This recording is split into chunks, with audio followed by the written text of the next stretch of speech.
Sir, sabi nyo, when you are confronted by a criminal, you must overcome the resistance. Ibig po ba sabihin na lahat ng na EJK may barel? Kasi kung gano'n, nasa na po kaya yung mga barel? Dapat may libo-libo ng barel sa custody ng PNP. Do you have any thought on that? No, that is you're asking somebody somewhere or to make an accounting which is not possible. That your question cannot be answered here. All right, sir. So, but I think it can be questioned kung hindi nyo kayang i-address, itatanong po namin sa PNP. Sabi nyo rin po kanina, you take full legal responsibility for the consequences of the drug war. Yes. Kanina rin, Yes. kanina rin sabi nyo maraming mali. No? So, halimbawa, si Kian De Los Santos, menor de edad, hindi armado, nagmamakaawa, pero pinatay ng mga pulis sa drug war. Oh. Do you take responsibility for the death of Kian De Los Santos? The criminal act, hindi naman siguro. The death. You take responsibility for his death. Walang maniwala na abogado sa akin yan. That Hindi would po, be sir. long shot. Hindi po abogado. Nandito pa lang tayo sa Senado, hindi sa referring Korte. to the policy na ginawa ko para sa mga pulis. Yes, sir. Sabi At ko, nagbunga for that, yung I full polisiya. take full responsibility Yes, for and that. what about yung bunga ng polisiya na libo-libong namatay kasama si Kian De Los Santos?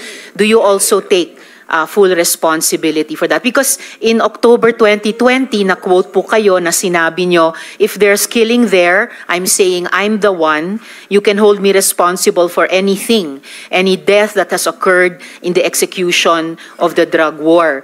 Noong October ulit, October 21, nung 2021 naman, in a Reuters interview, kinwote kayo na sinabing, if there is any person who is going to prison, it would be me. I assume full responsibility. So, do you assume responsibility for the death of Kian De Los Santos, Mr. No. Chair? No. How about si Carl alam mo, ma'am, Anthony Nunez? before you rumble on those many things. No, I'm not rambling, Mr. Chair. Very specific yung mga tanong ko. Specific ang law. Guilt is personal. Tanong ka muna ng abogado. Okay lang po. Kayang-kaya kong magtanong sa abogado. Sige, tanong ka itanong muna ko ngayon po. before we proceed. No. Hindi tayo I have prepared these questions with my Guilt legislative is staff. personal. Yes, it's very personal. Hindi So, mo pwedeng ipasa sa iba yan. No. Hindi po ito pagpasa. Iniimbestiga po ng Blue Ribbon yung war on drugs at yung naging bunga na extrajudicial killings dyan. And I am basing my question dun sa mga sinabi ninyo repeatedly, parang tuwing Oktubre nga sinasabi nyo na you will take responsibility. Correct. So now let me ask you about Carl Anthony Nunez, 20 years old. Walang nahanap na droga o baril sa katawan niya. Sabi nga ng investigador, mistaken identity. Do you take responsibility for his death? You know, ma'am, can I ask for a recess of just a It's few all right, minutes? Mr. Chair. Yes. Hearing is suspended. As you said in October 2020, as you said in October 2021 about assuming responsibility for the war on drugs, do you take responsibility for the death of Carl Anthony Nunez, Mr. Chair? Alam mo, yung policy, ma'am, hindi mo nakuha yung policy ng presidente. Nakuha ko po, policy I maker was din po talking ako. about the policy. I take full responsibility yung sinabi ko na war on drugs. You said, Pero sir, kung you can hold me responsible for any specific crime, death. Yes, sir. You spoke hindi about pwede yan. You spoke about specific At saka, crimes. kung sabihin ko, I will take full responsibility, magdating tayo sa korte, hindi naman tatanggapin yan. Well, Mr. Chair, and if the resource person could keep his volume and pitch to a normal Mr. Chair, trying level. to pin me down on Mr. Chair, you are pinned down by your own statements you of cannot. October. You have to pin me Mr. down Chair. lower. I'm not trying to pin you lawfully. down The on exchanges air. are no longer productive. So Mr. hearing Chair. is Do not pin me suspended. down on semantics. Okay. Salamat kaayo, Mr. Chair.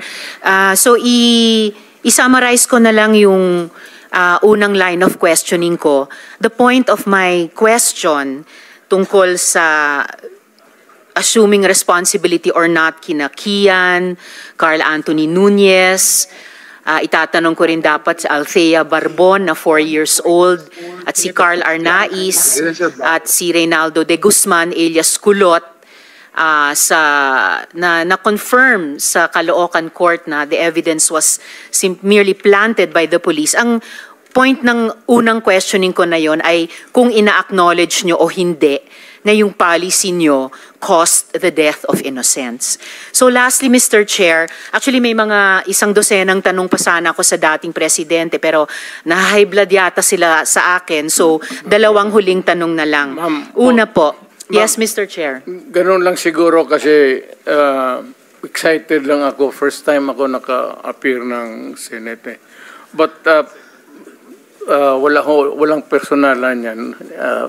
It has nothing to do with you, yung character ko. Yung boses ko lang kasi excited. But if you are offended by the demeanor, then mag-change gear ako. I'll try to do it with moderation.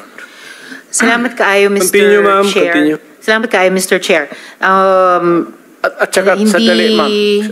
Mr. Ganito, Chair. and I'm addressing lahat kayo. Taga-probinsya po ako. Hindi ninyo pwede akong masumo na paulit-ulit. Pag ginawa ninyo yan, isnabin ko kayo. Wala akong pera. I am not that rich na mag-travel dito sa aeroplano. Mahal yan. I am bubuhay ako sa retirement pay ko. So, pati itong pamasahe ko, retirement pay ko yan. Wala akong negosyo ever since. Gobyerno lang ako. I have been an employee of government ever since. Kaya, I do not have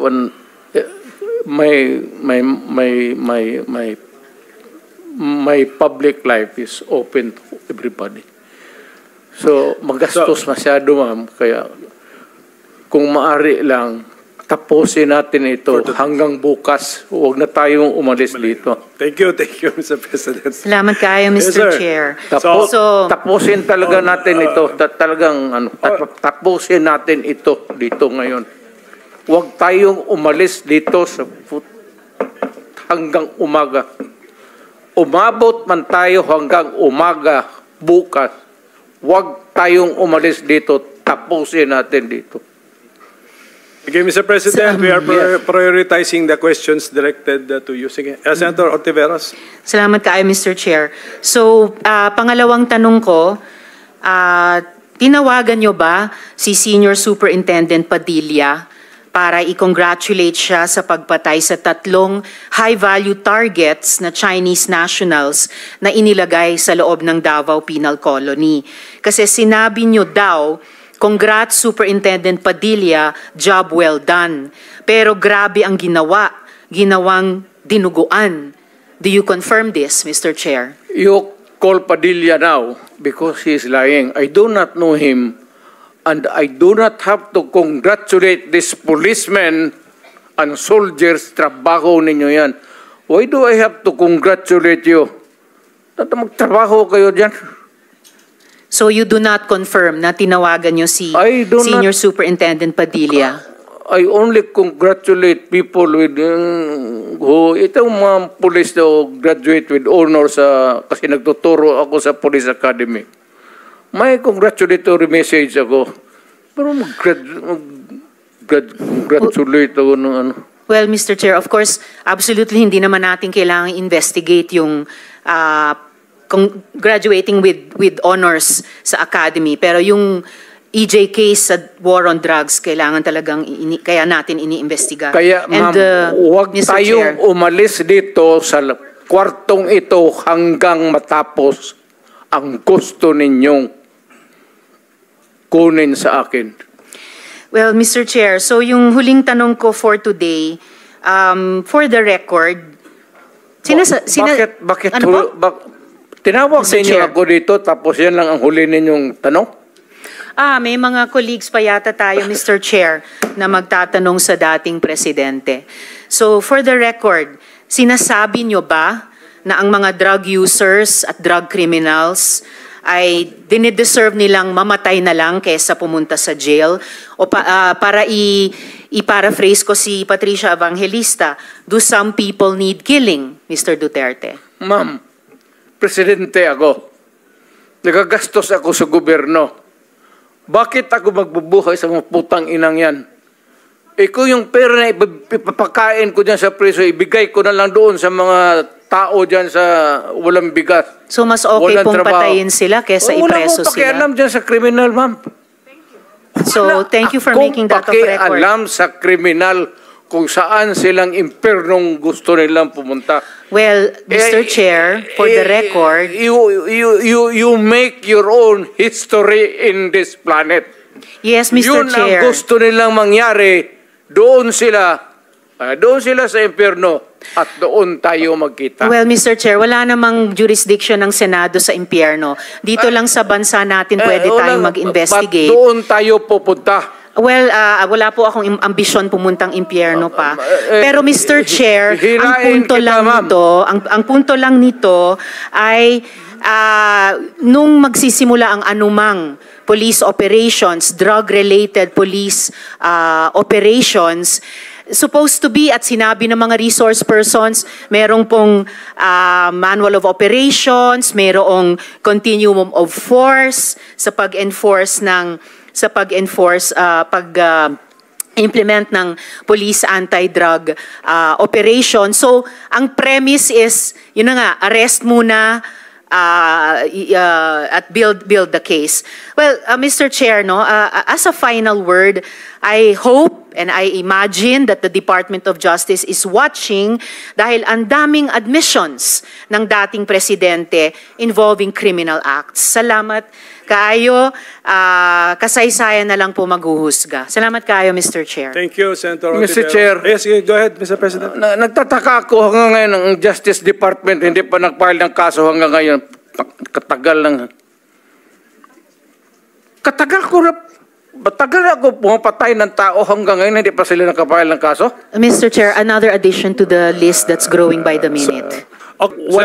Huwag na tayo magdrama dito. Tapusin na natin itong istorya na ito dito sa Pilipinas. For the record, Mr. President, wala. Kasi naawa ako dito sa mga pulis. Sa totoo lang, naawa ako sa mga pulis, pati sundalo. Kaya ako akin mind and mind alone. Pag nag-inutusan ko ito, mag-operate itong mga buang na ito, kung anong mangyari akin yan, I'm emotional because I've been longing to state this particular sentiment. Protektado ko yan sila. Basta in the fulfillment of duty, Mr. Senator, yan sila, naging chief of police yan. Protektado ko ang police pag nagtrabaho in the fulfillment of duty. Pero alam nila, ang mga police na pumasok ng kidnapping, alam nila yung police nila, pinatay ko.